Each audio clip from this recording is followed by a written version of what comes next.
Why men love American Psycho. Moon, shout out to this channel, it's dope. American Psycho is a warning. More than 20 years after its release, and American Psycho continues to maintain its cultural grip. When I look at YouTube profiles, Twitter handles, and Instagram profiles, I'm often met with the sight of Patrick Bateman. When I go online, I see American Psycho memes continuing to spread like wildfire. This is because American Psycho is one of the only films that expertly taps into the psyche of men. It's a film that leaves you questioning your sense of reality. It's a film that shows us the consequences of masking our personality, our opinions, and true self. It shows us the hollowness of our atomized cities and soul-crushing workspaces. And most importantly, it shows us the absurdity of the postmodern era, where everyone dresses the same, talks the same, has the same opinions, has the same plastic masks. Bots! It shows the bots and how insane you become when you have no individuality. They don't want you to be unique. They want you to think the same stuff. They want you to have boring conversations. They want you to fit into the system, and it makes people go crazy. So you need to tap into your individuality. Everyone's special. Most people aren't, but yeah, you should tap into that at least. Covering their shriveled core. And this is why I think American Psycho is the only film that serves as an antidote to a world full of cancel culture, repression, and nihilistic barren distractions. And if you don't already agree with me, then hopefully this video will show you otherwise. The movie begins in a high-end restaurant where the waiters sound exactly the same. Rabbit with herb french fries. Our pasta tonight is a squid rare roasted partridge breast in raspberry coulis with a sorrel. The movie then cuts to a table with Patrick Bateman and his Wall Street associates, where they engage in a superficial conversation. I hate this place. The Chick's restaurant. Why aren't we doors yet? Each of these yuppies are trapped inside of their bubble. Now, this might not seem important, but this sets the scene for the whole film.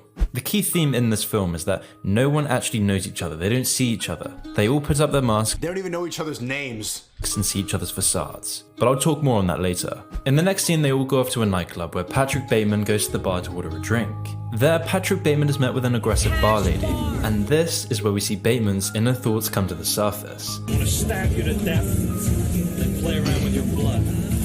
But her non-responsive attitude makes it seem as though this is all within inside Patrick's head. This scene gives us an excellent look about what this movie is all about. It's a movie about personas and the shadow self, a trope that has been played on throughout history, through the biblical stories of angels and demons to the yin and the yang. These are all metaphors that are key to understanding our own psychological and societal development. The pathway to completion as a human being is through the embodiment of the monster.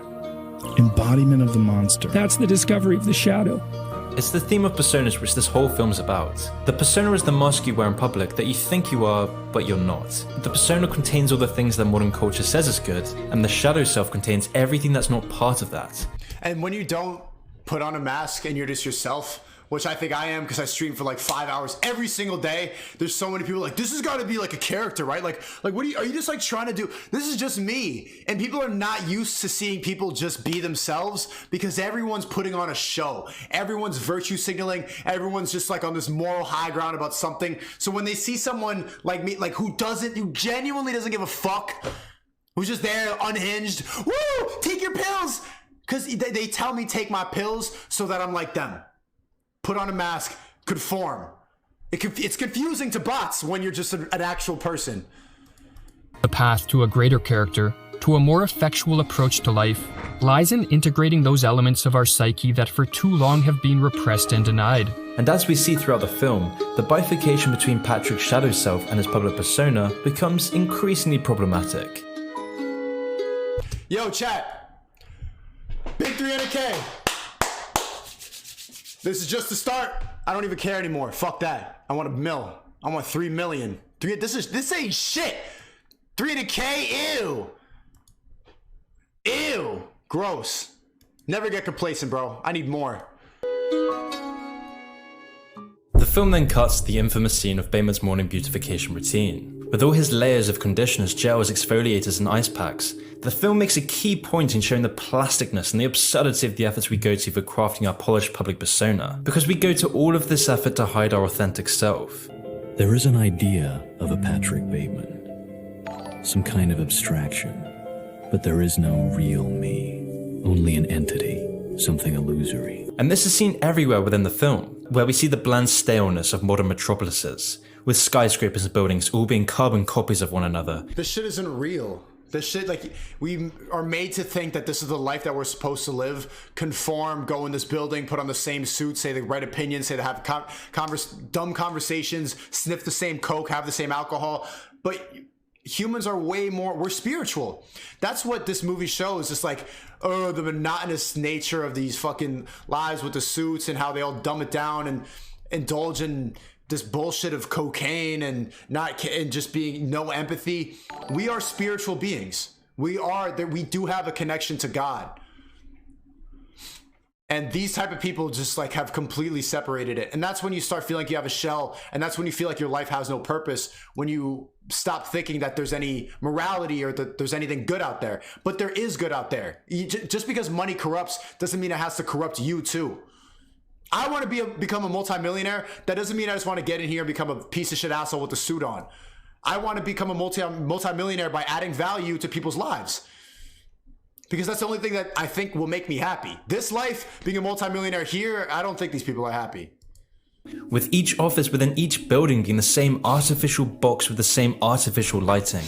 With all the people in these offices looking, talking, and acting identically to one another.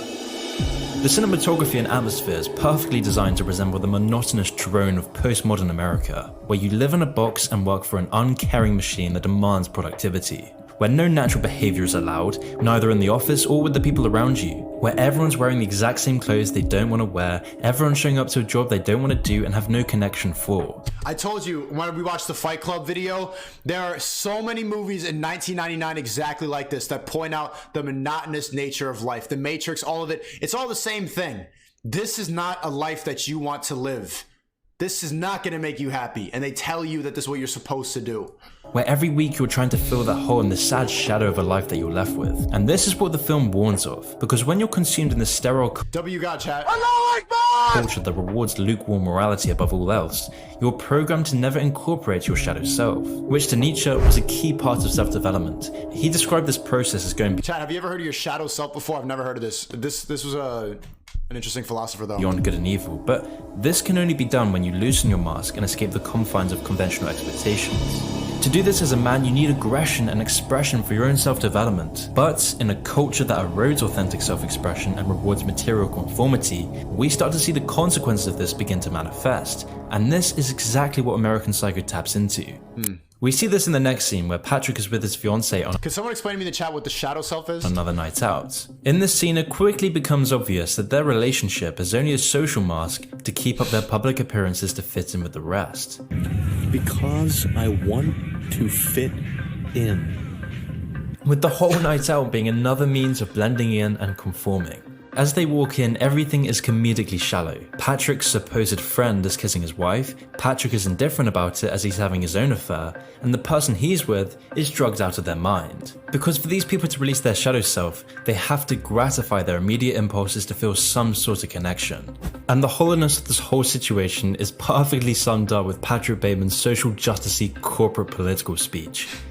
And oppose racial discrimination and Listen, this speech is so fucking corny. This is how every politician sounds. promote civil rights. Speech. And oppose racial discrimination and promote civil rights, while also promoting equal rights for women. Most importantly, we have to promote general social concern. We have to encourage a return to traditional moral values. He's just forced into Just saying a bunch of nonsense. being another walking, talking clone that this corporate culture births, where the most bland and trite opinions are the only way to keep up the public persona. But meanwhile, deep inside, everyone is living a completely opposite life to their supposed values. Just indulging, watching prawn, beating up homeless people, murder. That's just the worst people ever. This is the people who tell you the ideas of morality. These are the people who decide what you do. These are people who control all the money. They're like this. They'll have speeches about what you should and shouldn't do, and about the gender equality and how we need to to a general social concern, and then all they do is indulge. Hunter Biden be smoking crack his whole goddamn life. This is the son of the president, and every time like he gets caught, he just blames it on a black guy. They are the worst people ever, and you still believe that. But I need to pay my taxes and I need to vote out, and it's a system that we're all part of because the government is a piece of machinery in a car, and you all need to work together. This shit is all nonsense bullshit. They're all corrupt. All of them are liars. Every single one. If they're telling you what to do, all these people just profit off of you. Why would you trust people who take money from you? For example, Bateman talks about returning to traditional moral values, and everyone agrees with him, while simultaneously taking drugs, having affairs, and hating each other, with their connections to one another being as fake as their masks. And this hypocrisy continues to unravel as the film goes on. The first sign of this hypocrisy comes in the next scene, the laundrette, where after just talking about moral values and cohesion and concern for others, Bateman's sheets are covered in blood, all while Bateman is screaming at the workers. Listen, I cannot understand you. This is crazy. You're a fool. I can't cope with this stupid bitchy. Because we're seeing Bateman's real shadow side, the Bateman that isn't covered up by a mask, where all his repressed We need to bring general social concern. We need a return of traditional moral values. tension is released. Yet as soon as he's faced with someone in the same social hierarchy as him, his whole demeanor changes, reverting back to the polished and plastic person he was when talking. Oh, hey, Kelly. Oh, it's great to see you. I was just busy yelling at these Asians in the shop. These stupid Asian people, they can't do my dry cleaning. But how are you, Brittany? How's your mom? Oh, wow. What are you and the wife doing for Christmas? We need to talk. We definitely need to talk, Brad. It's good to see you. How the hell are you? Oh, Brad, how the hell are you? You been good? How's your... Wow, divorce? Good. We'll catch up. Yeah. Stupid Chinese people. Do my dry cleanings, the Chinese. It's just, but yeah, we'll catch up. Definitely. Talking about social justice. This theme of Patrick without the mask is a hilarious sideswipe at the postmodern corporate culture, where the most outrageous behavior comes from those preaching social justice the most. It's exactly the life these sociopathic Hollywood executives and politicians live, preaching to the public these flimsy platitudes, all whilst being the most morally bankrupt people of all. No, but Matt Damon told me, what? Matt Damon and John Cena told me to take a shot. Huh? Jennifer Lawrence told me to stop the spread, but she's in movies. She's a good person. Leonardo DiCaprio cares about the environment. Didn't you hear his Oscar speech? Yeah, he makes multi-millions, but he cares about the environment. He doesn't do creepy rituals to get movie roles. He is an environmentalist. He cares about climate change because he's Leonardo DiCaprio. I saw him say it on TV. What do you mean? Because you're a Hillary supporter. Yeah, I am a Hillary supporter, and they know that. Of sexual assault allegations exposed a dark reputation. I'm a Hillary supporter. I'm a champion for women's rights. Come here and suck my dick to get a movie role. I'm with her. I'm with her. Give me a head, slut. Come here. Oh, yeah, you want a movie? Yeah, shut up. Shut up. Shut up. I'm with her. Shut the fuck up and get your movie role, bitch. Yeah, I know you're 17. Mm-hmm. Secretary, can you bring me a sparkling water for... Yeah, I'm with her. I'm with her. It's all a lie. All of it. The movie mogul had long tried to hide. Harassment, sexual abuse of women is a widespread, pervasive issue. The independent investigation has concluded that Governor Andrew Cuomo sexually harassed multiple women, and in doing so violated federal and state law. However, in American Psycho, this is represented with Bateman watching porn, murdering people, having affairs with drug-addled women. Look, you're dating the biggest dickweed in New York. Which leads on to one of my favourite scenes of the film. The hilarious card scene, where no one can recognise each other, where everyone's card is exactly the same, where everyone has exactly the same job titles. Because everyone is the same. Everything is trying to fit into this sterile environment devoid of authenticity and personality. They only see each other's facades that is manifest. Wow, that's a great card. Let's see Paul Allen's card. Can I see Paul Allen's card? This is, oh, what a crispy white. Yeah. It's a nice card, nice material. Let me see yours. Come here. I'm gonna kill you in your sleep. This is beautiful. I murder children when no one's looking. Let's play golf. Oh, let's see Tim's card. Oh, God, how's your family? I just killed someone walking in here. Beautiful material. I love this. Vested out of conformity and cowardice. Alan has mistaken me for this dickhead Marcus Halberstram. It seems logical because Marcus also works at PNP and in fact does the same exact thing I do. Marcus and I even go to the same barber, although I have a slightly better haircut. Let's see Paul Allen's card. The slightest differences become so important in this world where natural behavior is dissolved that Patrick almost has a nervous breakdown over Paul Allen's business card. Tasteful thickness of it. Oh my god. It even has a watermark. To release this Oh my god. I'm gonna come. It even has a watermark. pent-up anger and boiled-up frustration, Patrick goes out to find a homeless man. In order for Patrick to reaffirm his ego and assert his place in the social hierarchy, Bateman laughs and berates the homeless man before brutally stabbing him to death. You know how bad you smell? You reek of shit. Do you know that? Bateman's public mask is becoming too heavy to handle, as the culture and lifestyle of postmodern New York is becoming unbearable for Bateman. And I'd argue this is what the film is trying to tell us. It's a warning of how toxic corporate culture saturates our psyche, and most importantly stunts our emotional development. The absurdity of this postmodern lifestyle is then perfectly summed up at the Christmas party, where everyone looks the same and is only caring about business. Let's see Sneako's red pill. Oh my god. Look at that red pill. Mexican Tate. Hey, Hamilton, have a holly jolly Christmas. Is Alan still handling Have a holly jolly Christmas. the Fisher account? Where Patrick Bateman is disgusted by how disconnected and neurotic the party is, and at this point he can't help but let his mask slip. Stop scowling, Patrick. You're such a Grinch. What does Mr. Grinch want for Christmas? And don't say breast implants again. Patrick goes over to Paul Allen and invites him for dinner. Paul agrees, but only on the condition that he wants to meet Patrick's fiancée, while Bateman only wants to meet Paul Allen for his own personal agenda. However, throughout the dinner, as they become more and more inebriated, the mask slips off of both of the characters with their inner thoughts bubbling up to the surface. Great ass. Goes out with that loser Patrick Bateman. What a dork. Bro, his acting is so... One more time, bro. This is a famous gif right here. Great ass. Goes out with that loser Patrick Bateman. What a dork. Another martini, Paul. With Paul. Have a holly jolly Christmas. I eat people. Bateman feeling inferior after being called a dork and seeing the success of Paul Allen brings a wave of pressure that his mask can no longer handle. Hey, Paul!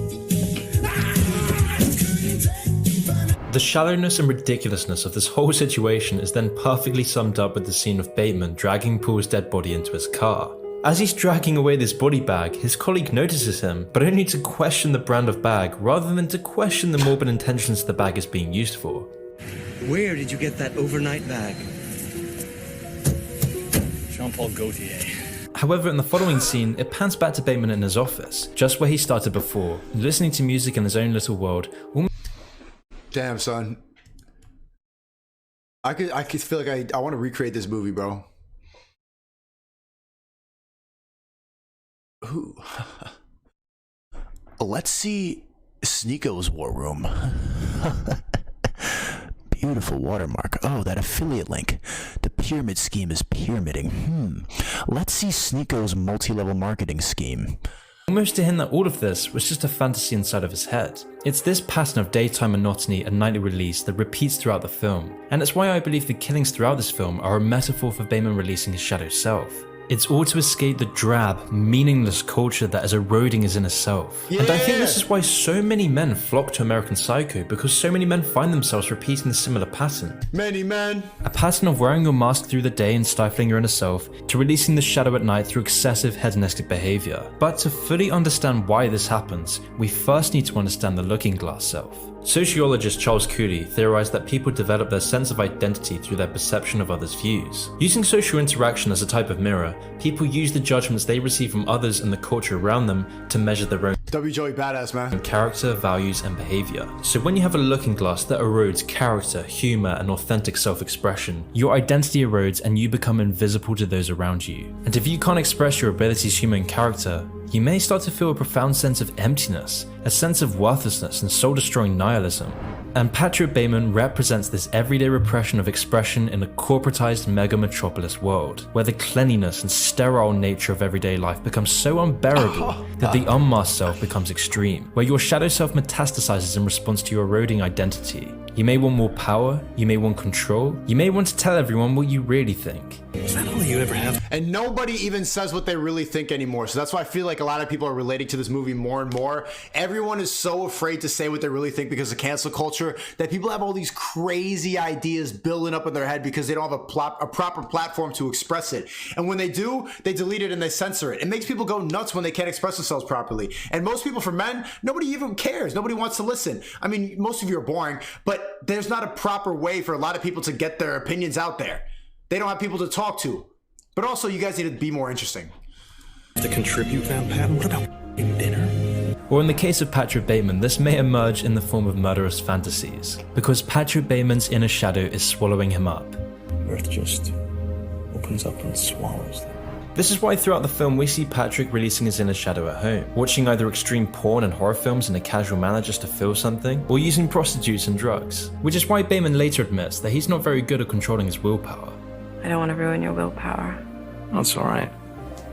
I don't have any. I'm not very good at controlling it anyway. Because the willpower to maintain the mask is unbearable. The lashing out at his colleagues. What's the matter, no shiatsu this morning? Touching me like that can draw back a stone. Hold on there, little...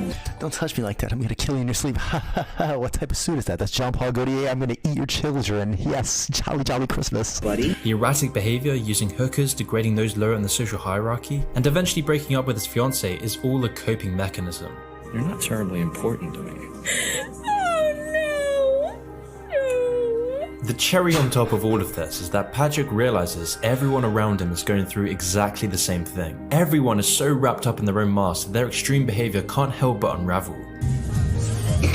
Stop! This is okay!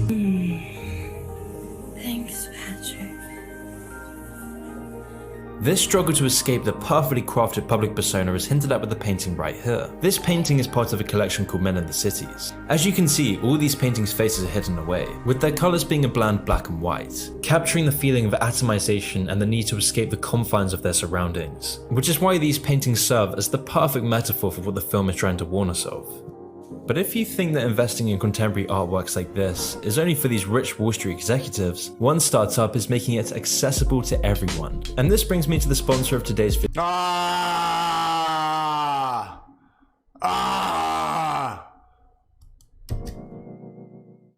Now, all of this stuff is building up to the climax of the film, where Bateman is thrown into a full-on breakdown, where his psyche becomes fully psychotic. This is one of my favorite scenes in all of movie history. Like, after, do you remember this scene? Well, if you haven't seen the movie, it doesn't matter. Like, you already been spoiled. But he just, after, just like, kills fucking mad people. He's slowly losing his mind. And then he's at a breaking point, and helicopters are looking for him. And he's just on the phone, like, I kill people. I kill people. And then no one even cares. One of the best scenes I've ever seen in movie history. Feeding a cat into an ATM machine, shooting police and anyone in his way. But with all the overtop explosions, the people he shoots never actually dying, and the surroundings staying exactly the same, the film points to the fact that this is just Bateman's pent-up reverie of aggression and defiance of convention. Or in other words, it's an extreme fantasy to imagine a world where he can release his extreme shadow self. In the real world, this repression reaches its climax with Bateman's final phone call, where his breakdown finally becomes visible to all of those around him. Patrick, I can't hear you. What am I doing? I'm sounding so sad. And yet, the sad truth is, no one cares. Patrick's lawyer doesn't recognize him. Don't you know who I am? I'm not Davis. I'm Patrick Bateman. The people around him continue the same superficial conversations. Now, where do we have reservations at? I mean, I'm not really hungry, but I'd like to have reservations someplace. The people around him are indifferent, the culture uncaring, and the cycle of repression repeats itself. This blunt ending is in a way more disturbing than any of the murderer's fantasies, because it's real. All the repression, masks, all the lives of quiet desperation is just part and parcel of life in the modern world, where we've been taught that people who think differently are a danger to society and me! I think differently, and so all they call me is an incel, misogynist piece of shit. They hate the messenger. They hate truth, and they want to stay in the comfort zone because questioning that your reality is all a lie and is bad is worse than people just want to stay in this. It's too hard to break out of it. But you're seeing it now. You'll see it every day. The more I continue streaming, even the people closest to me fucking like are showing me a level of hate that I've never seen before because I'm pulling back the curtain. This is the fucking world. Everything that you've been taught is a lie. Everything. It's all a scam. People have corrupted. The top people, everybody feeding you this information is corrupt and they want to take your power away. And I'm trying to tell you that every day and they fucking hate me for it. But bob and weave, chat. That's why I need you here. That's why I need you. Bob and weave all of it. I'm getting stronger. And then the modern world, where we've been taught that people who think differently are a danger to society and that they must be censored into silence. They censor everything. They say that like you shouldn't give me a platform. They should deplatform. They like people are, you know, wishing some of the worst stuff. I've never received this level of hate since I fully started trying to expose the truth. This is the truth. And a lot of people who understand the truth, you know what they do in Puerto Rico? The multimillionaires who I was there like on these networking shits with, they all agree with everything I'm saying, but they just decide that I'm just gonna live life. Like I choose happiness. That's one of the collective ideas from these multimillionaires who live the best lives ever. Who travel wherever the fuck I want. They smoke the best cigars, have the best weed, the best drinks, have the best conversations, the best pools. Bro, they have the best fucking lives ever. The common denominator, we have the same opinions. And that was so mind-opening being in Puerto Rico with these multimillionaires. Because I'm broke and I've been around peasants my whole life. And so peasants, they've always called me crazy. My whole fucking life. Take pills, shut up, you're immature, you're a narcissist, misogynist, conspiracy theorist, piece of shit, deplatform, cancel you. Like it drives them crazy that they could be wrong. And so finally being around like-minded people was like, bro, I was getting emotional. Dead ass, bro, because I've never been around like a group of people that all agreed with what I was saying, who all like validated my worldview. I'm like, wow. But the difference is they've decided to just live life. One of the common philosophy I've heard from them was like, I just choose happiness. Why would I live a miserable life like these people here? Why would I do this fucking bullshit? I want to be happy. So instead of trying to reveal the truth, they just live life. They make all the money and they see the problems of the world. They know that you have no privacy. They're spying on you at every second. They know everything about you. Taxes are bullshit. The government is all scamming you. The elites really control the world. They all touch kids on private islands. Demons run the world. And they're like, fuck it. Most people aren't going to make it. I choose happiness. They've given up in trying to like bring people out of that. They don't see a point in trying to expose truth to people because it's difficult. And you see, but I'm trying to do it. And it's really difficult because the people closest to me, I'm telling you, bro, I'm telling you that all the haters, bro, sound exactly the same. So now I know how to bob and weave all of it because I know that I have good intentions. I believe in God. I didn't know that for a while, but I do believe in God. I believe in good.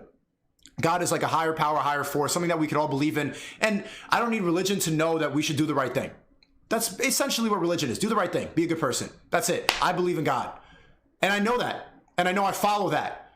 I know I believe in funny truth. I'm not a bad person. I know that. So whenever people say the same shit, they say like you should be canceled, deplatform, you're a misogynist, incel, everything. Slip, you're toxic, slip.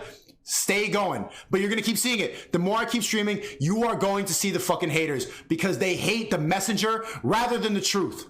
It's easier to hate me than to hate the fact that everything you've been told is a fucking lie.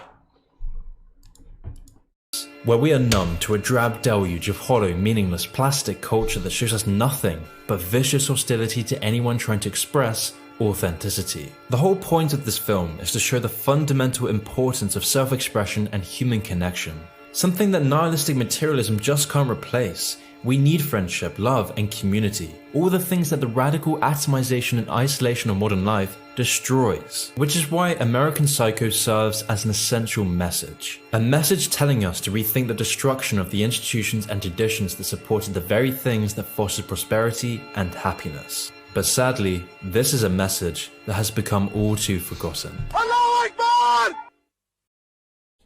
Great video. Moon is a great channel. A lot of great breakdowns and stuff like this.